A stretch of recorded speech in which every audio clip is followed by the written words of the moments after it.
Aujourd'hui, je voulais présenter de manière beaucoup plus facile et graphique les 5 grands aspects qui vont être principalement observés par une femme et qui vont lui permettre de prendre sa décision par rapport à est-ce que je veux continuer de discuter avec cet homme ou est-ce que à l'inverse je veux me retirer de l'interaction parce qu'il ne me plaît vraiment pas. Parce que ces 5 jauges vont vraiment avoir un impact et un intérêt, chacune d'entre elles, et on va pouvoir voir que certaines vont avoir moins d'importance que d'autres. Et malheureusement, c'est quelque chose de très, je dirais qui a tendance en tout cas à être mal considéré par la majorité de la population. Donc 5 jauges, je le disais, on va les représenter. 5 jauges, 1, 2, 3, 4, 5. Elles ne font pas la même taille, mais c'est le même type de jauge. On verra ensuite qu'elles ont des différences entre elles. Mais la première donc, qu'on va nommer A, P, qui représente, non pas Audemars Piguet, mais l'apparence physique. L'apparence physique. La deuxième jauge, un C, qui va représenter le charisme. La troisième jauge, G, comme le game. Donc là, la différence entre les deux, c'est simplement que le charisme va être passif, va être par rapport à nous, donc de nous à nous-mêmes, là où le game va être actif, c'est-à-dire de nous à une autre personne. La quatrième jauge, qui va être statut social. Statut social. Et enfin, la cinquième jauge, qui va être la situation financière. Donc on a 5 grandes jauges, effectivement. Et pour chaque personne, ces jauges-là vont pouvoir être notées globalement entre 0 et 10. Entre 0 et 10. Déjà, il faut poser un peu de contexte par rapport à ce 0 et 10, parce que ce 0 et 10 ne va pas être le même pour chaque individu. Donc déjà, on peut comprendre que ces 5 grandes jauges vont vraiment dépendre donc, de la personne qui va classer les autres individus. Ce que je veux dire par là, c'est-à-dire que on va avoir globalement 3 grands marqueurs, 3 grandes catégories de billets qui vont être présentes. On va avoir donc les standards qui vont pouvoir incarner globalement à peu près 50% de la jauge qui vont être des standards globaux.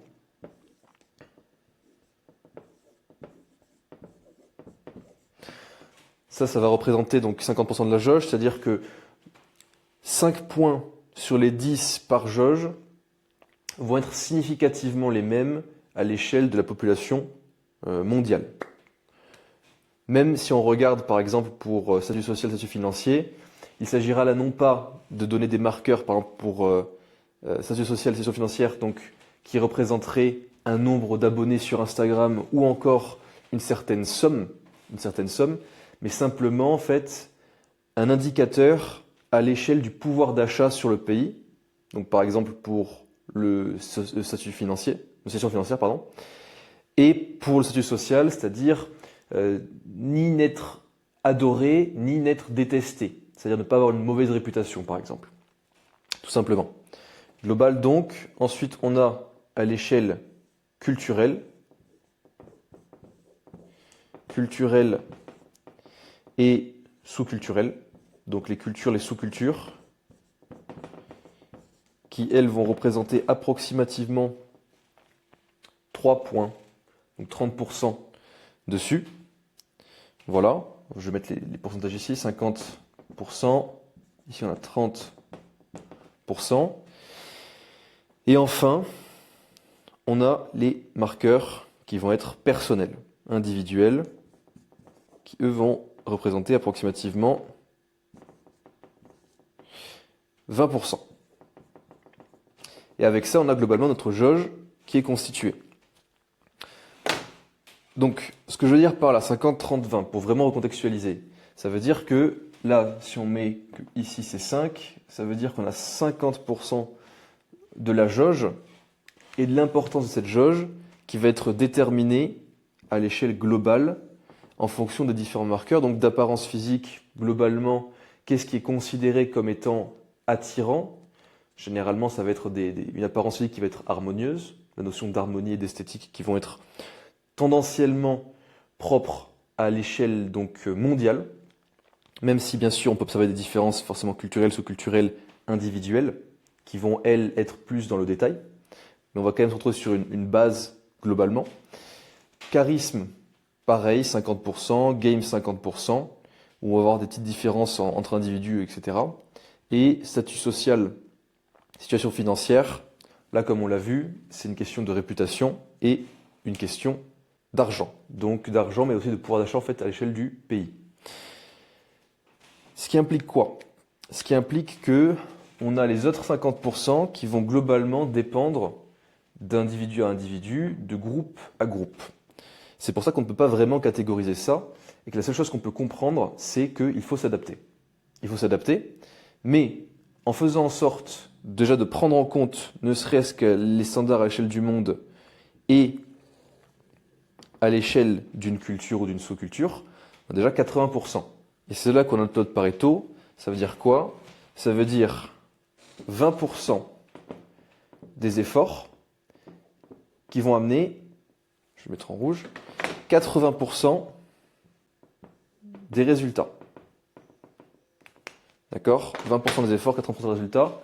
Donc en fait, on va aller chercher, en tout cas, autant que faire se peut, on va aller chercher les 8 points sur 10 dans le maximum de catégories pour faire en sorte d'optimiser tout ça.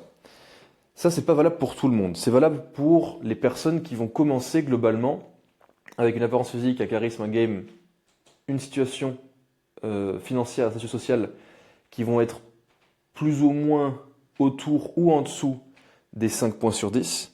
D'accord? Mais si on a des individus qui, eux, vont avoir justement une propension à un des 5 aspects, par exemple, on pourrait considérer un individu qui va avoir une situation financière, on va dire le fils d'un homme extrêmement riche, situation financière qui va être a posteriori très très bonne, ce qui veut dire qu'il va pouvoir monter globalement à 10 sur 10, si ce n'est plus, selon les standards. Ce qui va impliquer quoi? Ce qui va impliquer que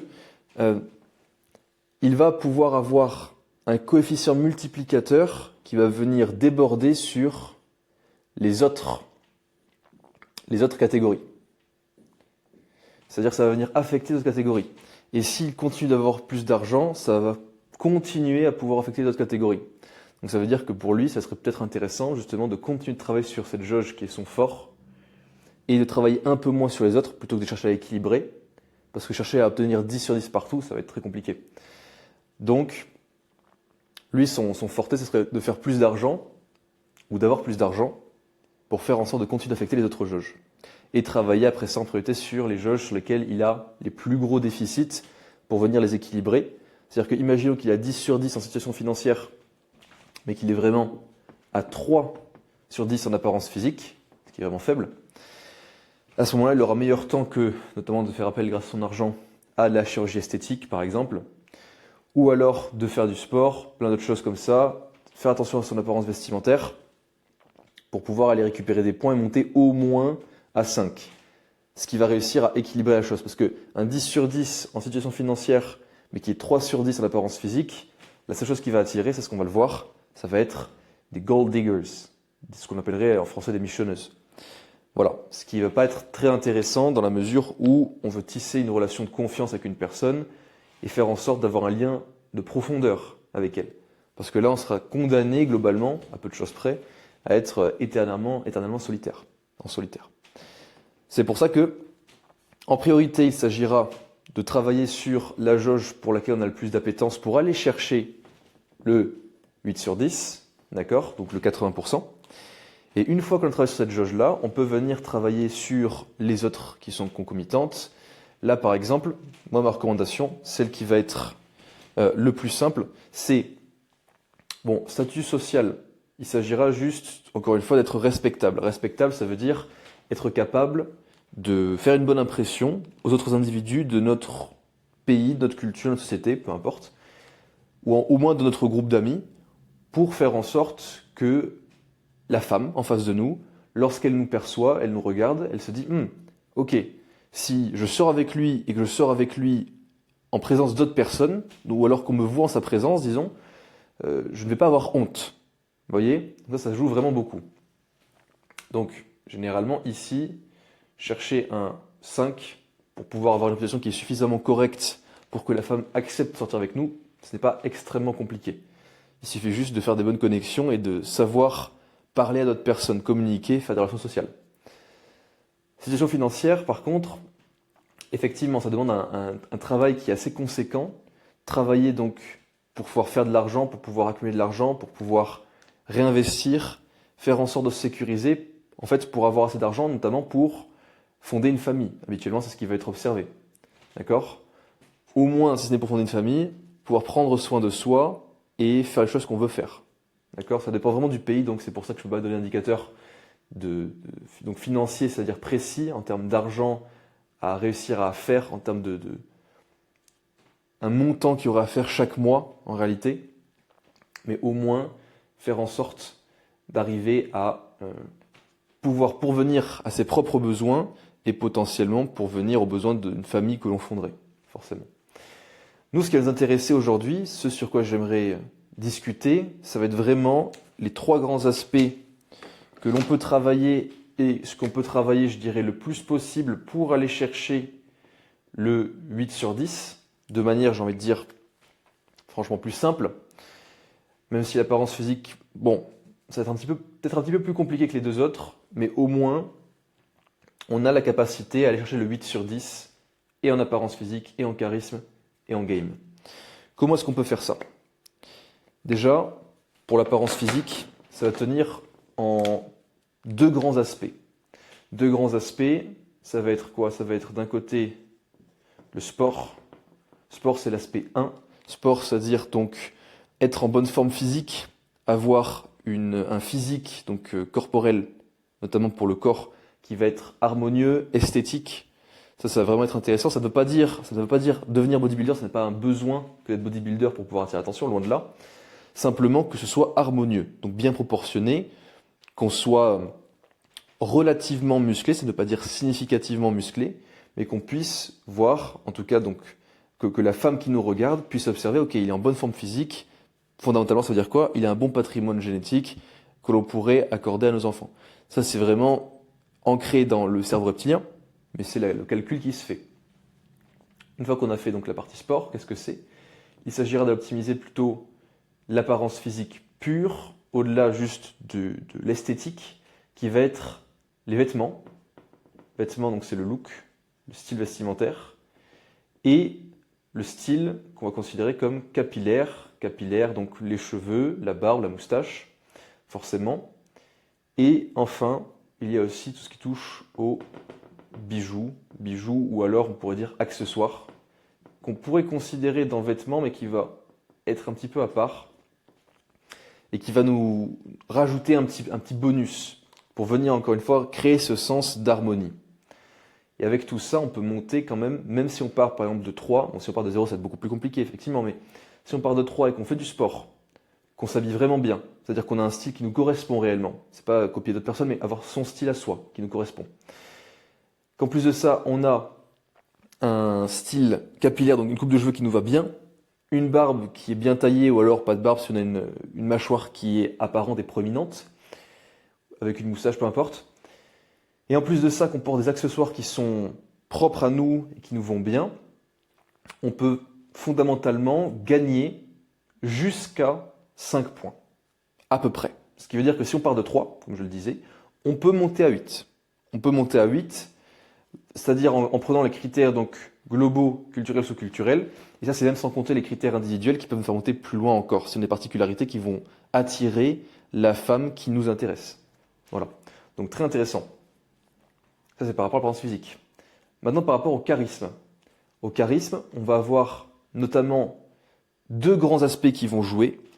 Ça va être la capacité, d'un côté, à comprendre, on va dire, son énergie. Comprendre son énergie, ça veut dire comprendre l'énergie qu'on transmet lorsqu'on communique, principalement, même quand on ne communique pas, mais on va toujours communiquer indirectement, je veux dire. Comprendre notre énergie au quotidien, qu'est-ce qu'on transmet aux autres personnes. D'accord ? Est-ce que justement, avec notre langage verbal, paraverbal, non verbal, on va transmettre des choses qui vont être positives, une énergie de confiance en soi, quelqu'un qui sait ce qu'il fait, qui sait où il va, Ou est-ce qu'à l'inverse, on est vraiment comme ça, on est un petit peu avachi, on se sent pas très bien, on a un air un peu malade, on est pâle, vous voyez? Et en fonction de ça, forcément, ça va jouer grandement sur notre jauge du charisme. Et c'est vrai que un des points du charisme qui va vraiment renforcer, je dirais, la croyance dans la tête de la femme qui nous intéresse, que l'on est un bon parti, ça va être de voir de quelle manière est-ce que l'on communique avec d'autres personnes et quel type de sensation, quel type d'émotion est-ce qu'on va donner à d'autres personnes. Ce qui veut dire que un des meilleurs indicateurs pour savoir en fait où vous vous situez sur la jauge de charisme, parce que c'est un petit peu compliqué dans le jauge habituellement, ça va être voir les réactions des personnes avec qui vous communiquez. Est-ce que les gens aiment être en votre présence? Est-ce que les gens adorent être en votre présence? Ou est-ce qu'à l'inverse, ils ont du mal à vouloir être avec vous, c'est compliqué? Donc est-ce qu'on vous sollicite pas mal? Est-ce qu'on aime parler avec vous? Ou est-ce qu'à l'inverse, non, pas vraiment? Et le deuxième aspect, ça va être de voir aussi qu'est-ce que les gens veulent de vous. Qu'est-ce que les gens veulent de vous? Ça veut dire, est-ce que dans une conversation, on va avoir tendance à vous solliciter plus naturellement, ou à vous mettre de côté? Vous voyez, au sein d'un groupe, il y a une tendance justement à venir interagir avec certaines personnes en priorité. C'est les personnes qui vont être considérées avoir le plus de charisme, parce que ce sont les personnes vers qui on va se tourner pour pouvoir, par exemple, relancer un sujet de conversation au sein d'un groupe lorsqu'il n'y en a plus. Et en fonction de ça, vous pouvez baser là-dessus pour savoir si vous avez donc un charisme qui est plutôt élevé ou plutôt faible. Là, pareil, si on est à 3 sur 10, par exemple, comment est-ce qu'on peut faire pour monter ça? Il s'agira d'avoir une capacité d'observation déjà des autres, comprendre comment les dynamiques sous-jacentes à la communication influencent les interactions qu'on a avec les autres, premièrement, et à partir de ça, venir faire en sorte d'apporter de la valeur, globalement c'est ça, apporter de la valeur au sein des interactions, avec une communication verbale, paraverbale et non verbale, qui sont claires, précises, impactantes. C'est un petit peu flou, je peux l'entendre. Je ferai toute une leçon, je pense, ou en tout cas une vidéo à ce sujet, au sujet du charisme, pour vraiment détailler ce que ça implique, que le charismatique, quels sont les traits qui y sont associés. Mais au moins déjà vous pouvez comprendre où vous vous situez. Et le dernier point qu'on va voir aujourd'hui, ce sera par rapport au game. Au game, je vais donner un petit peu de vision parce que c'est tout un sujet qui vaut la peine d'être abordé. C'est tout ce qui est touché de nous aux autres. De nous aux femmes, là pour le coup. C'est venir comprendre en fait tout le rythme, toute la cadence qu'on peut trouver justement à la parade, on pourrait dire une parade nuptiale même, la parade qu'il va y avoir dans la séduction. Pourquoi? Parce qu'il y a une danse de la séduction qui s'opère entre deux individus lorsque l'un vient courtiser l'autre. D'accord? Et dans cette danse de la séduction, il y a toute une notion d'axe. Axe, ça veut dire quoi? Ça veut dire que si on reste trop à un seul endroit, alors on va avoir tendance à ennuyer. Pourquoi? Parce que l'œil humain, il est habitué à reconnaître la nouveauté, c'est-à-dire qu'il va réagir à la nouveauté. Ce qui veut dire qu'à l'inverse, s'il veut quelque chose de récurrent, constant, ça va complètement disparaître, en gros, de sa vision. Ce qui veut dire quoi? Dans le cadre donc d'une séduction ou d'une discussion, on pourrait dire, avec une femme, interaction, il va y avoir cette tendance à, si on fait la même chose, qu'on répète les mêmes événements ou les mêmes éléments régulièrement, on va l'ennuyer fondamentalement, et elle va se désintéresser de nous. Donc un des aspects fondamentaux du game, ça va être d'être constamment sur l'axe. Et c'est ce qui va vraiment jouer le plus pour faire en sorte d'avoir une réaction de la part d'autres personnes, l'intéresser et l'amener à aller plus loin dans l'interaction. D'accord? Et ça, c'est valable en réalité à tout niveau. Ça veut dire, ça ne veut pas dire, même si game veut dire jeu, ça ne veut pas dire forcément entamer un jeu de séduction qui va être toxique ou néfaste, et même loin de là. D'accord? C'est juste que la notion de jeu va venir progressivement prendre un autre sens, plus on va monter en niveau de conscience. Donc au tout début, la notion de jeu, ça va être vraiment quelque chose qu'on pourrait considérer, en tout cas à notre point de vue, de niveau malsain. Mais si on l'observe réellement, c'est juste une danse qui est très cadencée, très rythmée, qui va dans un certain sens pour amener la demoiselle à nous percevoir d'une certaine manière, en fait, comme un potentiel. Un potentiel, ça pourrait être charnel, bien sûr, comme ça pourrait être relationnel. Vous voyez? Et grâce à ça, on va pouvoir faire en sorte d'amener la demoiselle à nous considérer réellement, plutôt que de simplement être un figurant, on pourrait dire. Donc, le sujet, pour vous ici, donc pour pouvoir monter par exemple, on va dire de 0 à 8, ça va être de considérer et d'étudier tous les traits de caractère et tous les aspects justement de l'interaction qui vont intéresser, animer, impliquer émotionnellement une femme. Parce que la clé du game, c'est quoi? C'est l'implication émotionnelle. Vous savez tout pour aujourd'hui.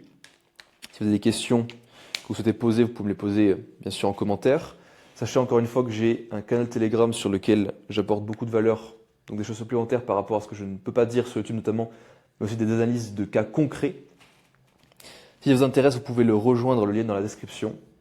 Et dans tous les cas, on fera des vidéos qui seront spécifiques